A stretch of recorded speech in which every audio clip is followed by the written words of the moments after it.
Shalom saudara dan saudari sekalian, bertemu lagi kita dalam program Rhapsody of Reality TNI Malaysia. Pada hari ini saya akan berkongsi mesej dari Pastor Chris yang bertajuk Dilimpahi Anugerah dengan Penuh Keilahian. Sebagai ayat pembukaan kita pada hari ini, mari kita merujuk di Yohanes 1 ayat 16. Dan dari kepenuhannya, kita semua telah menerima kasih karunia demi kasih karunia. Sekiranya kamu adalah anak Allah, kamu telah dilimpahi anugerah dengan penuh keilahian, dan ianya penting untuk kamu mengetahuinya. Apabila kami berbicara tentang dilimpahi anugerah dengan penuh keilahian, ia bererti bahawa rahmat Tuhan telah dilimpahkan kepada kamu dalam Kristus Yesus. Alkitab mengatakan, sebab hukum Taurat diberikan oleh Musa, tetapi kasih karunia dan kebenaran datang oleh Yesus Kristus. Yohanes 1 ayat 17. Dalam Roma 5 ayat 17 mengatakan, sebab jika oleh dosa satu orang, maut telah memerintah melalui satu orang itu, lebih besar lagi mereka yang telah menerima kelimpahan kasih karunia dan anugerah kebenaran akan memerintah dalam kehidupan melalui satu orang itu, iaitu Yesus Kristus. Itulah yang kita telah terima, kelimpahan rahmat kasih karunia. Ayat Injil tema kami menyebutnya sebagai kasih karunia demi kasih karunia. Haleluya. Setiap kali kamu harus menyatakan, aku berjalan dan berfungsi dalam kelimpahan anugerah yang ilahi. Ingat semula salam dari malaikat kepada Maria dalam Lukas 1 ayat 28. Salam, hai engkau yang dilimpahi anugerah. Ungkapan yang sama itu telah digunakan dalam Efesus 1 ayat 6. Tetapi salah diterjemahkan sebagai diperkenankan dalam Alkitab KJV sebagai pujian kemuliaan anugerahnya yang dengannya Dia telah merahmati kita di dalam anak yang dikasihinya.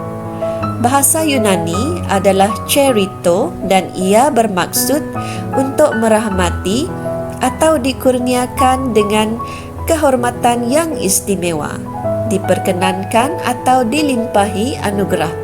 Oleh itu, kita dilimpahi anugerah di dalam anak yang dikasihinya.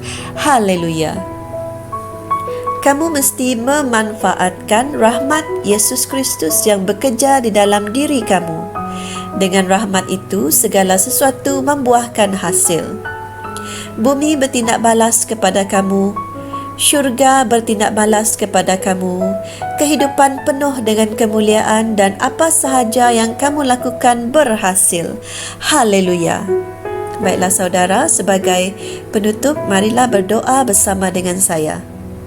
Tuhan telah mengurniakan aku kelimpahan rahmat. Aku semakin dikasihi olehnya. Aku dilimpahi anugerah oleh Tuhan dan ditetapkan oleh rahmatnya untuk menjalani kehidupan yang luar biasa dan menakjubkan. Oleh itu, aku hidup dan berjalan dalam kesedaran tentang kelimpahan anugerah. Dan tidak kira apa yang berlaku di dunia, aku tidak akan risau. Maha mulia Tuhan. Haleluya. Sebagai renungan tambahan, saudara dan saudari boleh merujuk di Yohanes 1 ayat 16, Mazmur 5 ayat 12 dan Efesus 4 ayat 7. Sampai berjumpa lagi. Tuhan memberkati. Kami percaya saudara-saudari semua telah diberkati dengan perkongsian firman dari Rhapsody Reality. Bagi sesiapa yang ingin menjadikan Yesus Kristus sebagai Tuhan dalam kehidupanmu, kamu boleh mengucapkan doa ini bersama dengan saya. Ya Tuhan Allah, aku mempercayai Yesus Kristus, Anak Allah yang hidup dengan sepenuh hatiku. Aku percaya Dia telah mati untukku dan Allah telah membangkitkan Dia dari kematian. Aku percaya Dia hidup hari ini. Aku mengaku dengan mulutku bahwa Yesus Kristus adalah Tuhan dalam hidupku mulai dari hari ini. Melalui Dia dan di dalam nama-Nya, aku mempunyai kehidupan yang kekal. Aku telah dilahirkan semula. Terima kasih Allah kerana menyelamatkan jiwaku. Aku sekarang adalah anak Allah.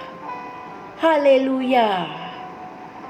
Tahniah, sekarang kamu telah menjadi anak Allah.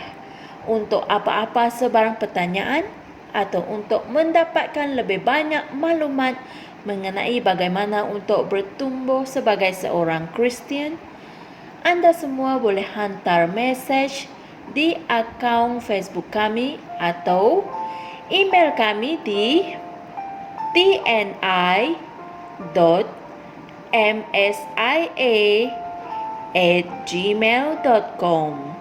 Sekali lagi, tni.msia@gmail.com. Tuhan berkati Anda semua.